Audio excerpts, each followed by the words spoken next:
안녕하세요. 김성길 목사와 함께하는 사람 이야기 제2단원의 G7 과정입니다. 자, 이 시간은 전 시간에 이어서 부록 9회가 되겠고요.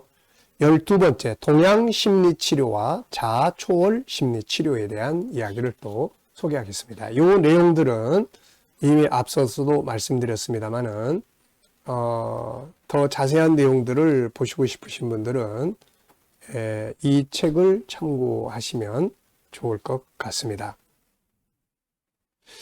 현대 심리치료와 상담이론 권성만저 학지사에서 나온 책인데요. 좀 더 자세하게 살펴보실 분들은 이 책을 좀 더 보시고요. 그리고 또 이 이외에 이렇게 각각의 심리학자들의 어떤 치료 기법만을 다룬 책들이 또 있으니까 이런 책들을 더 자세히 연구하고 싶은 분들은 그렇게 하시면 되겠고요. 여기서는 총론적인 부분에서만 이분의 책을 중심으로 소개를 하고 있습니다. 자, 이제 동양심리치료와 자아초월 심리치료. 이 심리치료는 서양에서부터 출발을 했지만 그러나 결국 동양에서도 나름대로 또 옛날부터 이렇게 아픈 마음을 치료하는 나름대로의 또 방법들이 다 있었지 않겠습니까? 그래서 이런 것들을 이제 정리를 여기서 좀 해놓은 것 같습니다. 자, 지금까지 살펴본 심리치료 이론들은 모두 서양 문화에서 서양인에 의해 개발된 것이다. 세계화를 통해서 동서양의 문물이 활발하게 교류되고 있는 현대 사회에서는 동양과 서양의 차이가 점점 줄어들고 있다.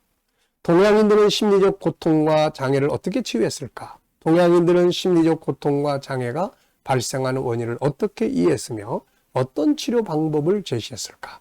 현대 심리학계에서는 동양과 서양의 심리학적 사상을 통합하려는 움직임이 활발하다. 그 대표적인 움직임이 바로 자아초월 심리학이다. 동양 심리학 사상적 배경은 다음과 같다. 첫째, 유학사상, 공자.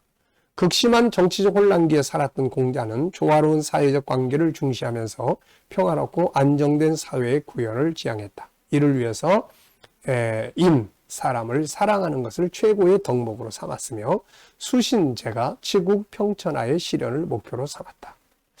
자, 두 번째는 도교, 노자.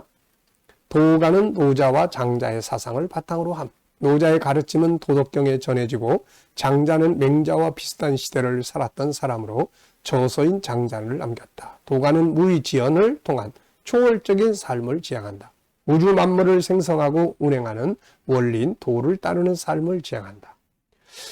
자, 세 번째는 힌두교 사상. 인도에서 고대부터 전해 내려오는 바라문교가 복잡한 민간 신앙과 결합하여 발전한 종교다. 신성한 최고 신인 브라만을 숭배하는 브라만교에 다양한 신을 모시는 민간 신앙과 더불어 윤회, 업, 해탈의 철학 사상이 결합되면서 힌두교는 교리와 수행법에 있어서 매우 다양한 양상을 띠고 있다. 힌두교는 생명이 죽은 뒤에도 세상으로 다시 회귀한다는 윤회와 현재의 삶은 과거의 행위에 의해 결정된다는 업의 사상에 바탕을 두고 있고 윤회의 사슬로부터 영원히 벗어나는 해탈을 궁극적인 목표로 삼는다. 자, 불교 사상. 인도 북부 카필라 왕국의 고타마 시타르타에 의해 창시됨. 동양의 대표적인 심리치료 체계, 궁극적으로는 생로병사의 고통에서 벗어나 해탈에 이르는 길을 추구하는 종교이자 철학체계라고 할 수 있다. 불교는 동양의 대표적인 심리학이자 심리치료 체계라고 할 수 있다.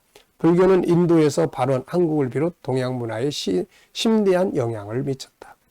불교의 가르침은 네 가지의 진리를 뜻하는 사성제, 즉 고, 인생은 고통스럽고 집, 모든 고통은 집착에서 비롯된다. 멸, 집착을 없애면 열반에 이를 수 있다. 도, 열반에 이르는 길은 팔정도를 따르는 것이다라고 지적될 수 있다. 고제, 고통의 현상론, 인생은 고통이 가득하나 하다는 깨달음으로부터 출발. 집제, 고통의 원인론, 모든 것은 마음이 지어낸 것이다. 멸제, 수행의 목표론, 멸제는 불교가 지행하는 이상적 경지 또는 목표에 대한 교설로서 목표는 열반이다. 열반, 불어서 끄는 것 또는 불어서 꺼버린 상태. 번뇌의 불꽃을 지혜의 바람으로 불어 꺼서 모든 고뇌가 사라진 상태를 지칭한다. 모든 망령과 번뇌를 멸절시켜 모든 고통과 구속으로부터 자유롭게 벗어난 상태라 하여 해탈이라고도 표현한다. 또는 번뇌가 생겨나기 이전의 상태 또는 마음의 본 자리를 깨달아 체험하는 것이라 하여 견성이라고도 한다. 이러한 견성을 통해 참 지혜를 얻은 사람을 부처 또는 보살이라고 한다. 도제, 고통의 치유를 위한 수행 방법론, 도통스러운 삶으로부터 해방된 해탈의 경지에 도달하기 위한 실천적 방법을 의미한다. 팔정도, 육바라밀, 사막, 지관법, 참선법 등으로 요약된다. 석가모니는 괴로움의 소멸에 이르는 길인 도제를 설명하면서 구체적인 수행 방법으로 팔정도를 제시하였다. 정견, 올바로 보는 것, 정사, 올바로 생각하는 것, 정어, 올바로 말하는 것, 정업, 올바로 행동하는 것, 정명, 올바로 생계를 유지하는 것, 정근 또는 정명진, 정정진, 올바로 부지런히 수행하는 것, 정념, 올바로 마음을 바라보는 것, 정정, 올바로 마음을 평정하는 것. 자, 동양 심리 치료의 특성. 동양인들은 2500여 년 동안 개인의 심리적 고통을 극복하고 평화로운 삶을 영위하기 위한 체계적인 수행 방법을 개발해 왔다. 8가지의 특징. 자, 우리의 일상적인 마음 상태는 현저하게 역기능적이고 미발달된 것으로서 통제가 부족한 상태다. 우리는 다음과 같은 2가지의 이유로 인해 정상적인 역기능을 인식하지 못한다. 첫째는 우리 모두가 이러한 역기능을 똑같이 공유하고 있어서 이것이 문제로 여기지 않는다.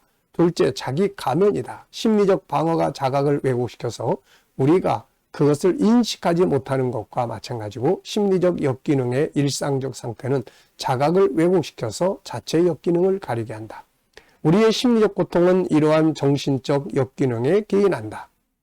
인습적인 수준과 한계를 넘어서 마음을 수련하고 발달시킴으로써 이러한 역기능을 줄일 수 있을 뿐 아니라 고도의 집중력, 자비심, 통찰 및 환희와 같은 정상 범위 이상의 능력을 발휘시킬 수 있다. 마음을 수련하는 것은 자신과 타인의 행복을 향상시키는 최선의 방법이다. 마음 수련을 통해서 우리는 우리가 잘못된 자기 정책감으로 인해서 고통을 받고 있다는 것을 인식할 수 있다. 우리가 진정한 자기라고 여기는 자기상, 자기 개념 또는 자아가 단지 이미 개념일 뿐이며 지나간 개념일 뿐이며 우리의 진정한 본성은 훨씬 더 대단한 것이라는 것을 인식하게 된다. 명상과 요가는 마음을 수련하는 효과적인 기법이다. 이러한 주장은 맹목적적인 신앙에 의해 받아들여질 필요가 없고 검증될 수 있는 것이다. 동양의 심리치료는 자기치료 또는 자기수련을 중시하고 있다. 마음챙김, 알아차림, 마음지킴, 마음모음, 마음 바라보기 등에 근거한 심리치료. 마음챙김은 자신의 마음에 떠오르는 현상들을 있는 그대로 바라보는 행위를 말한다. 마음챙김은 불교의 수행법 중 하나인 윗바사나 명상에서 기인한다. 불교 수행법은 다양하지만 그 핵심은 마음을 고요하게 하는 것과 마음을 관찰하여 깨달음을 얻는 것이다.